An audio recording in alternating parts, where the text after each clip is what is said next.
Right, well, next up is the first of this evening's special reports. Ken Loach's Hidden Agenda caused a lot of fuss at Cannes this year, mostly stirred up by British journalists who claimed to be outraged that a political thriller alleging dirty tricks and a murky cover-up by security forces in Northern Ireland should have been chosen as Britain's official entry in the film festival. In some quarters, outrage became apoplexy when Hidden Agenda went on to win the special jury prize. Pioneered. Ken, you clearly don't believe that films are simply for entertainment. What do you see as the true function of the cinema? I don't think that cinema has one true function. I think film is like prose. It can do anything. It can make us laugh, it can amuse us, it can keep us on the edge of our seats, it can stimulate our fantasy. It can and should do everything, and it should be very diverse. I mean, the particular thing that interests, several things that particularly interest me are to try to capture the reality of people's experience. Good old social realism. Paul was murdered, Mr. Carrigan. Why would the police want to kill him? I don't know, but they did. What proof do you have? None. But I do know what goes on here. Torture, paid informants, roadside executions, death squads.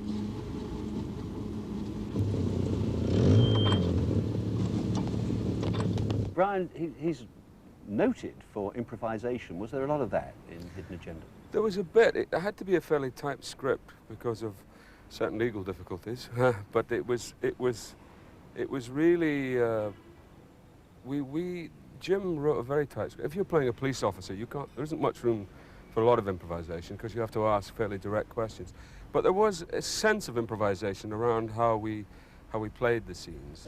Innocent people have been killed. Yes, innocent people have been killed and are being killed. I mean, if you look at all the colonies, take for instance America. George Washington was called a terrorist in his time. Jomo Kenyatta was a terrorist. Archbishop Macarius was a terrorist.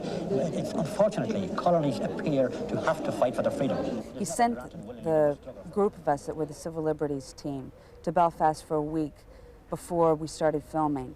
And we met with different members of the Catholic community that had been interred, imprisoned, had their houses searched, and basically did what our group did in the movie. As with all Ken Loach's films, Hidden Agenda is designed to provoke debate and urge action.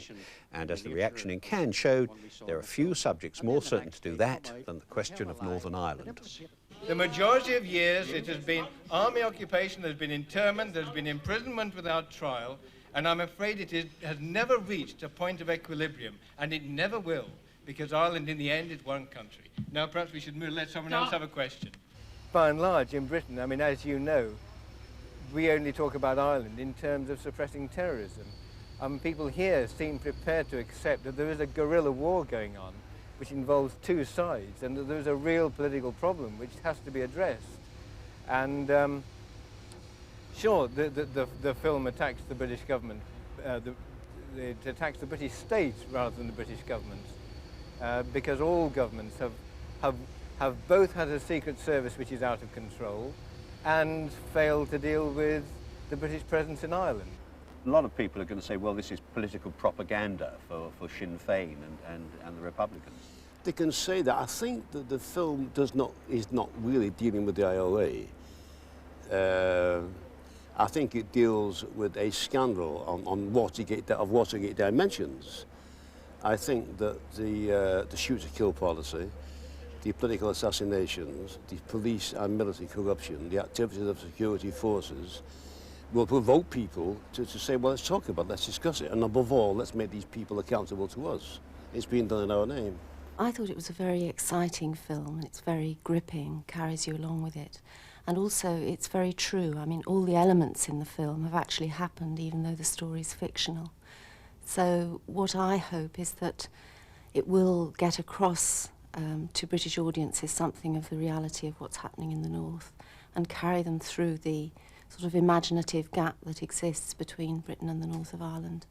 I suspect that somebody who doesn't know much about the situation in Ireland may find the film perhaps difficult to believe. But the fact of the matter is that a lot of worse things have actually happened in Ireland than are shown in this film.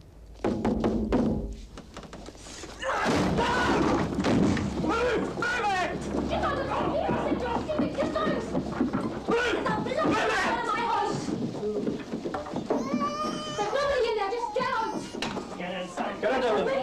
do you want?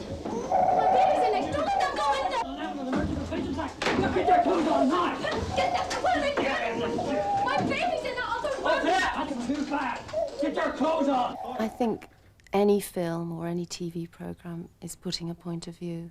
And I think in a way it's better when you know, when the filmmaker is making it clear what their point of view is, than when you have a situation where somebody's pretending that they're objective, but there's actually a hidden agenda, if you like. What kind of reaction do you expect it to get when it opens in Britain?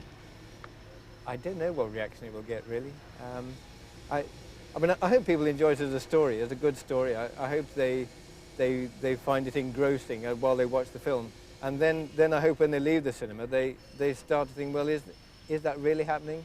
And start to ask questions. Well, whether the outrage and the apoplexy were justified, you can discover for yourselves when Hidden Agenda opens on January the 11th.